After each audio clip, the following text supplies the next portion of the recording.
जी महाराज, जैसी आपकी इच्छा। राजा ये कहकर मंत्री जी के साथ गांव के दौरे पर निकल जाते हैं।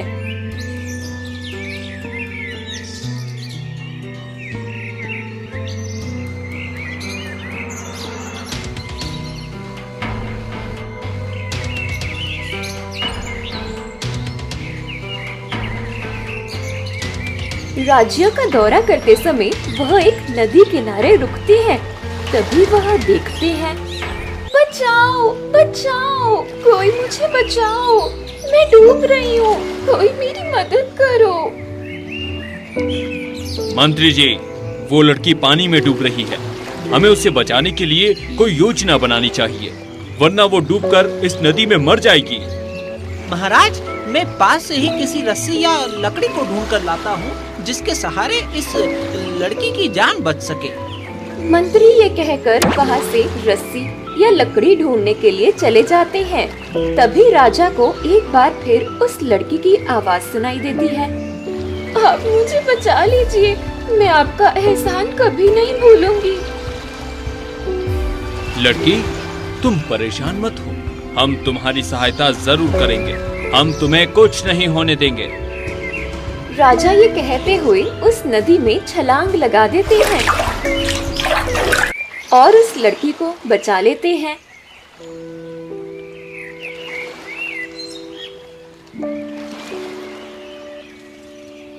आपका बहुत बहुत धन्यवाद। आपने जो मेरे लिए किया है, इसके लिए मैं सदा आपकी आभारी रहूंगी। इसमें एहसान वाली कोई बात नहीं है।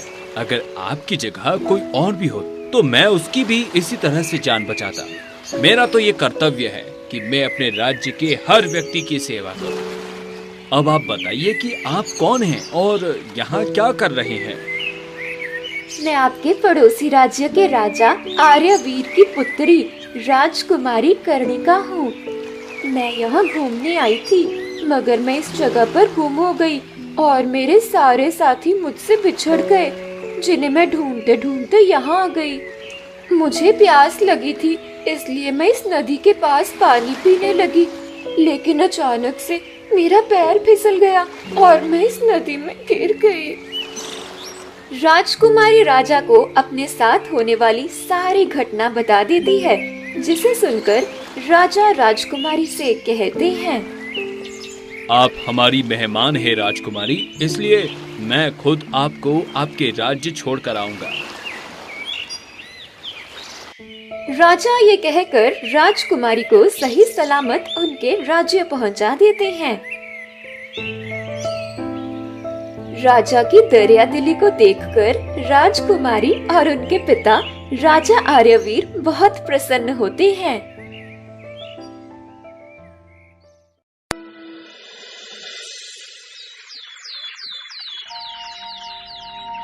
कुछ दिनों बाद राजा अपने मंत्री से कहते हैं, बहुत दिन हो गए हैं मंत्री जी, मैंने शिकार नहीं किया।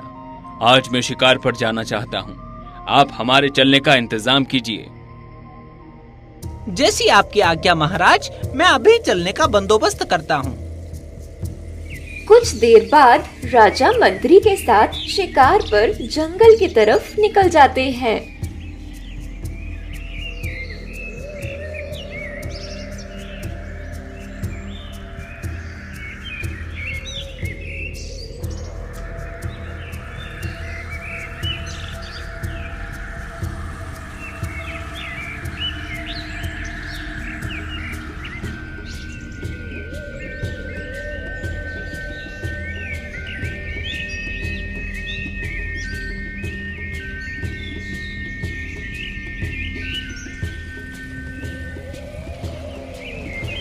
आज तो कोई जंगली जानवर ही नहीं दिख रहा है।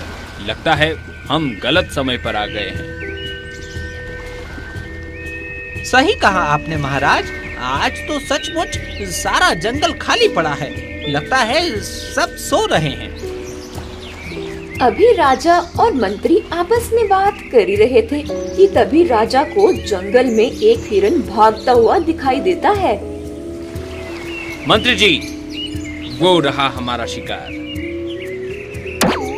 राजा ये कहकर अपने कमान से तीर निकालकर मारते हैं, जो कि हिरन की जगह पेड़ के पीछे बैठे एक तपस्वी को लग जाता है।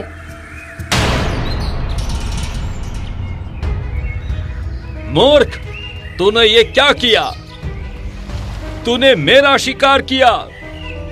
हे तपस्वी, मुझे माफ कर दीजिए। ये तीर मैंने आप पर नहीं चलाया था, बल्कि मेरी गलती की वजह से ये आपको लग गया। मूर्ख, तूने मुझे ही तीर मारा है। नहीं तपस्वी, मैंने आपका शिकार नहीं किया, बल्कि मैं तो जंगल में उस भागते हुए हिरण का शिकार कर रहा था। ये तीर गलती से आप पर लग गया और मैंने ये जानबूझकर नहीं किया। राजा की ये बात सुनकर तपस्वी और ज्यादा क्रोधित हो जाते हैं और कहते हैं, मैं तुझे श्राप देता हूँ, तू एक गधा बन जाए और जिस तरह तू उस हिरण को जंगल से भगाकर उसका शिकार कर रहा था, उसी तरह तू भी गधे के रूप में अपनी पीठ पर बोरियों का बोझ उठाकर सारी जिंदगी भागता रहेगा। नहीं तपस्वी, ऐसा मत कीजिए, मुझे इस तरह का श्राप मत दीजिए। मेरा श्राप कभी खाली नहीं जाता। तूने एक तपस्वी की तपस्या को भंग किया है और तूने मेरी तपस्या के बीच मेरा शिकार भी किया है, इसलिए तुझे इसकी सजा जरूर मिलेगी। नहीं तपस्वी, ऐसा मत कीजिए, मुझे माफ कर दीजिए, मैंने ये जानबूझकर नहीं किया।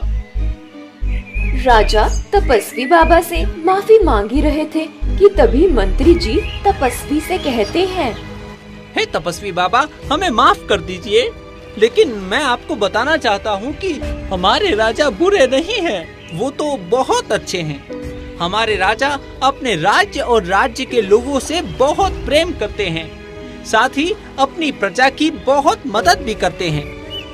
वो इस जंगल में उस हिरण का शिकार इसलिए कर रहे थे क्योंकि वो हिरण गांव वालों की फसलों को बर्बाद कर देता है, इसलिए महाराज खुद उस हिरण का शिकार करने निकले हैं, लेकिन गलती से उनका तीर आपको लग गया। इसमें महाराज की कोई गलती नहीं है, कृपया करके आप उन्हें माफ कर दीजिए। अब तो मैंने श्राप दे दिया है और इसे मैं बदल नहीं सकता। अब तुम जीवन भर गधे के रूप में ही रहोगे, लेकिन हाँ, इसका एक उपाय है। अगर कोई रानी तुमसे तुम्हारे गधे वाले रूप में ही विवाह कर ले, तो तुम फिर से अपने इंसानी रूप में आ जाओगे, लेकिन ये तभी संभव है जब कोई रानी तुमसे तुम्हारे गधे वाले रूप में ही विवाह करे। राजा ये सुनकर बहुत दुखी होते हैं और कहते हैं, हे तपस्वी के रूप में आ जाते हैं।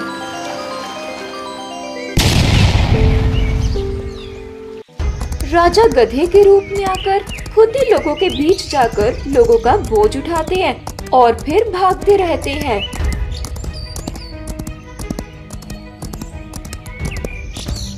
मंत्री जी ये देखकर बहुत ही दुखी रहते हैं।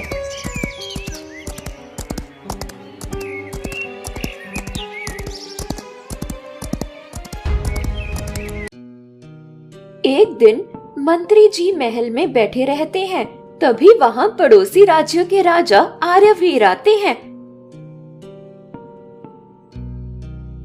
मंत्री जी, मेरा नाम राजा आर्यवीर है। मैं आपके पड़ोसी राज्य से आया हूँ। मुझे राजा शूरवीर से कुछ जरूरी बात करनी है। महाराज तो यहाँ नहीं है, आप मुझे वो बात बता दीजिए, मैं उन्हें बता दूंगा। नहीं, मुझे राजा शूरवीर से ही बात करनी है।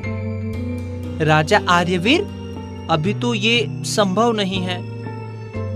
राजा शूरवीर कहाँ है? आप मुझे उनका पता बता दीजिए, मैं उनके पास जाकर उनसे बात कर लूंगा। माफी चाहता हूँ राजा आर्यवीर, लेकिन ये सच में संभव नहीं है। मंत्री जी की बात सुनकर राजा आर्यवीर उनसे कहते हैं, आखिर बात क्या है मंत्री जी? आप मुझे बताइए तो सही कि राजा शूरवीर कहाँ है? राजा आर्यवीर, मुझे माफ कीजिए, लेकिन मैं ये आपको या किसी को भी नहीं बता सकता। राजा आर्यवीर ये सुनकर महल से वापस चले जाते हैं।